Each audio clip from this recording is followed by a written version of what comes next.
And I would probably say one of those interesting things are trying to hang on to it. This is a Centennial, Canada, 25 cent, commemorative of some type. Yeah, it's very hard to hold on to considering it's got that reeded edge going on. Very slippery. The other side, see if I can hold on to it. Elizabeth II. Nice find. I'm going to put that in a 2x2. It's quite a nice foreign coin. Then we've got something special from World Coins in this paper right here. It's a very, very nice find. This right here is quite an interesting piece. I don't exactly know what it is or what to make of it, but 1999, February, Fevrier, something. It is a very nice coin. I picked it up because it had a very, very attractive design. It's a really nice shape too. The other side of this hard to hold coin. This one's hard to hold too. 25 cents. Very nice coin indeed. Then, also from World Coins, we have another interesting find. This right here. There we go. Brand spanking new, hot off the press, 2012, 5-cent Canadian nickel. Hot off the press. Beautiful condition. It's nearly flawless. The other side. Also a spectacular gem. Very nice design. 2012. Very, very nice. Then, after that, the silver corner. Lots of nice silvers to see. Right here, we'll start off with this. This is a 1943 silver. Let it be. Silver war nickel. Awesome find. Then we've got this 1964 nicely toned Roosevelt dime. Philadelphia strike. Nice find. Behind that one, 64. Nice shape. Philadelphia Roosevelt. We were able to find a Mercury dime. 1945. Decent shape.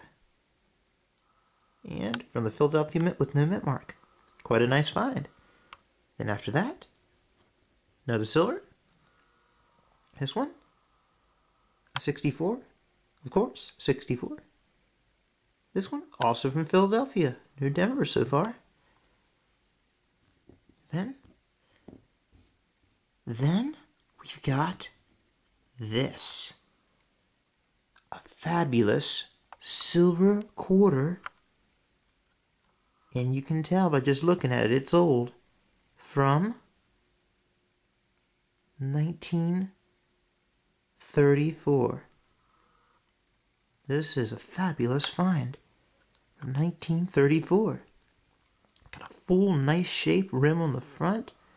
And it's the heavy date. There's varieties of these. There's a light motto, heavy motto, and a double die. This is the heavy motto. In the back. That's a really awesome find for 25 cents. Beautiful. Then, right here in my hand, I would seriously recommend that people that collect coins look through their pocket change, not just for the wheats and the silvers, but also for error types like double dies. For example, right here, 1972 pennies. There's a variety of a double die out there, and there's actually more than one variety of a double die.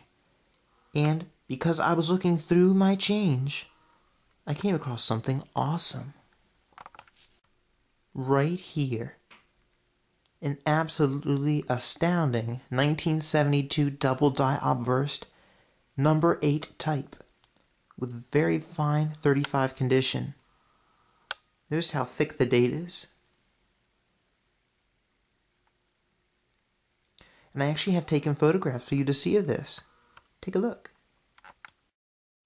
Here's the 1972 double die. I decided that it would be best if I turn the picture to black and white, because it shows the doubling up so much more nicely. Move on to the next picture. In this frame here, I got a good close-up of the images that have the doubling on them. And if you look into the Word in God We Trust, you can see a significant doubling from just a distance away. And you can see a nice thick date. How the 9, the 7, the 2, and the top of the 1 have significant much more thickness than the usual 1972 date.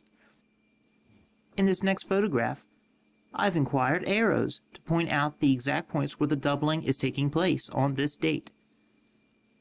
The upper left corner of the 1 has a step going on, which is proportioning that the doubling has caused the 1 to become wider, as the pointing arrow pointing to the inner loop of the 9 has caused a thicker upper swing of the loop to be doubled and thicker, and the upper left corner of the 7 also has a step taking place at the point of the arrow, causing the upper portion of the 7 to thicken.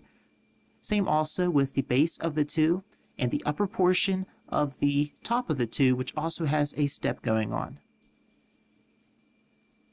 The words liberty, as you can see, are much thicker and taller than the average date of a 1972, the average words of liberty. The L at the base has doubling as the base of the letter I, and you can also see doubling going on in the loops of the B, and an extra tall and thick E, and the R, T, and the Y. And here we have a close-up of the word in God, with the letters I, N, G, and O taking place in this photograph here. In the next frame, you'll see more significant doubling of the next of the letters. Note the I and the N have doubling to the left of each letter, same as with the G and the O. I've also taken the liberty of having a close-up of the letter N. The arrows point out the doubling to the left side of the I and the N. I also have taken a close-up of the word trust. Note to the left of the T, R, U, S, and T, significant doubling that does not need to be pointed out, considering the doubling is quite substantial to see. I thought I'd take just one more photograph of this letter R, U, S, and T in the word trust, for this photograph depicts a much more distinct doubling in the letter S and T most of all, and especially the base of the U and the letter R. And I think it's just awesome you can actually find something this nice, like a double die, just in your pocket change. And I had this lying around for like a few weeks ago, and I was going to check it, but I never did until just recently, and I thought, now I'll just pop it in this episode and give you a heads up about it. So, I think it's a pretty nice find. Let's move on.